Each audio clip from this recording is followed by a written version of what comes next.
ঐকমত্য কমিশনের আলোচনা চলাকালীন পিআরের দাবিতে আন্দোলন স্ববিরোধী বলে মন্তব্য করেছেন বিএনপির স্থায়ী কমিটির সদস্য আমির খসরু মাহমুদ চৌধুরী।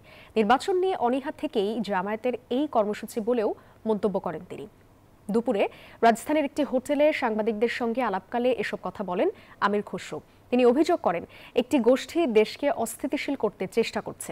জনগণের ম্যান্ডেট না নিয়ে নিজেদের স্বার্থে এভাবে আন্দোলন করলে শহীদদের আত্মত্যাগের প্রতি অসম্মান দেখানো হবে বলেও জানান আমির খসরু। ঐক্যমত হয়ে গেছে এবং আলোচনা অব্যাহত আছে, তো সেইখানে মাঝখান থেকে একটা এই ধরনের কর্মসূচি দেওয়ার অর্থটা কি? তাইলে তো একটা তো প্রশ্ন তো থেকে যায় এখানে, তাই না?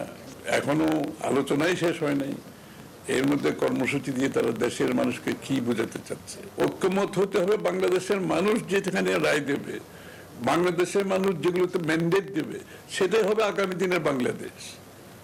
আমাদেরকে তো রাজনৈতিক দলগুলোকে বাংলাদেশের মানুষ ম্যান্ডেট দেয় নাই যে আপনারা বসে বসে বাংলাদেশের ভবিষ্যৎ নির্ধারণ করুন। বান্ডেল থাকলে প্রতি সেনমানিতে টাকা বাঁচবে। বিকাশ সেনমানি বান্ডেল কিনে জিতুন প্রতি লেনদেনে।